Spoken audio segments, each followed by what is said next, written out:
প্রতি বছরের মতো এবারেও বজরং বলিজির পুজো অনুষ্ঠান, ভোগ বিতরণ, হোমযজ্ঞ ইত্যাদি টাউন ক্লাবের পক্ষ থেকে করা হচ্ছে। আমি গত 7-8 বছর ধরে টাউন ক্লাবের যেমন পুজো অনুষ্ঠানেও আসি, অন্য অনুষ্ঠানেও আসি, এটা তো অংশগ্রহণ করি। আমি আপনাদের সকলকে শুভেচ্ছা জানাবো। সবাই প্রসাদ গ্রহণ করবেন এবং দেশ, দশ, সমাজ সকলের মঙ্গলের জন্য প্রার্থনা করবেন।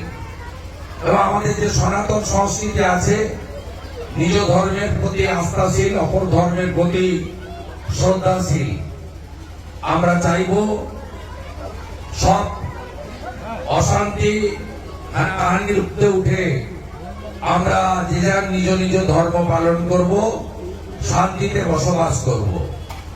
2021 সালে নির্বাচনে আমাকে সমর্থন করার জন্য যেভাবে পেট্রোল বোম দিয়ে এই টাউন ক্লাবকে আগুন লাগিয়ে দেওয়া হয়েছিল, আমি যতদিন বেঁচে থাকবো কোনোদিন ভুলে যাব না।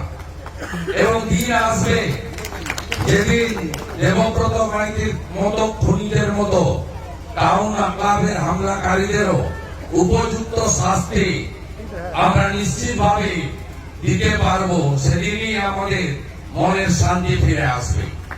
আমি আপনাদের সকলকে ধন্যবাদ জানাবো। আগামী 22শে জানুয়ারি রাম মন্দিরের উদ্বোধন। ওই দিন নন্দীগ্রামের সমস্ত বড় বড় মন্দিরে সকাল থেকে ভজন, আরতি, কীর্তন, হোমযজ্ঞ, দুপুরে প্রসাদ বিতরণ, আমরা মন্দিরের তালিকা পাঠিয়ে দেব আপনাদের। আর সন্ধ্যেবেলা আমাদের সব জায়গায় আলো এবং দীপ প্রজ্বলন হবে।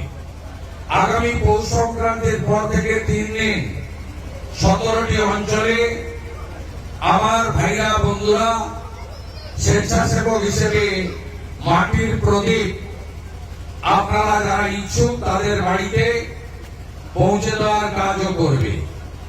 এবং আমি আজকে এখান থেকে একটা কথাই ঘোষণা করে যাচ্ছি যে রাম মন্দির উদ্বোধনের পরে ভারত সরকার 700 ট্রেনের ব্যবস্থা করেছেন গোটা ভারতবর্ষে, যে ট্রেনে টিকিট কেটে যেতে হবে। কারণ আমরা আমাদের হিন্দুদের যে কোনো ধর্মীয় কর্মসূচি বা হিন্দুদের মন্দির আমরা সরকারি টাকাতে করি না।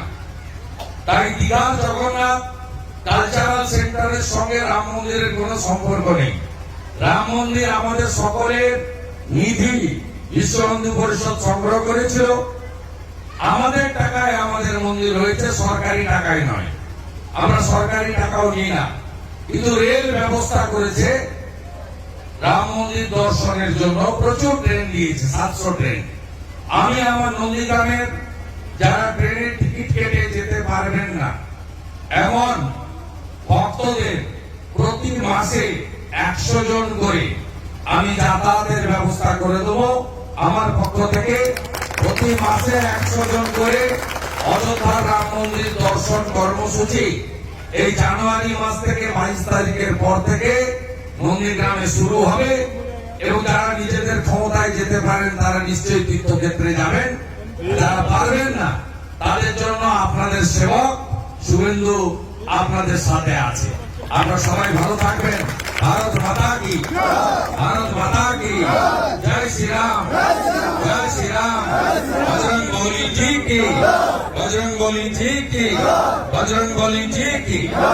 অর্থাৎ কাজের প্রথম দিন ভুলে যাবেন না, কাল ঠাকুর শ্রী শ্রী রামকৃষ্ণ দেব কল্পতরু উৎসব করেছিলেন। সবাইকে কল্পতরু উৎসবের শুভেচ্ছা দিয়ে আমার কথা শেষ করলাম। সবাই বজরং বলিজিকে আরাধনা করুন, সুস্থ সবল শান্তি প্রগতি উন্নয়নের জন্য। আর টাউন ক্লাব যে ব্যবস্থা করেছে সবাই প্রসাদ গ্রহণ করবেন এই আহ্বান করে আমি আমার আরো প্রোগ্রাম আছে আমি প্রস্থান করছি। সবাই খুব ভালো থাকবেন।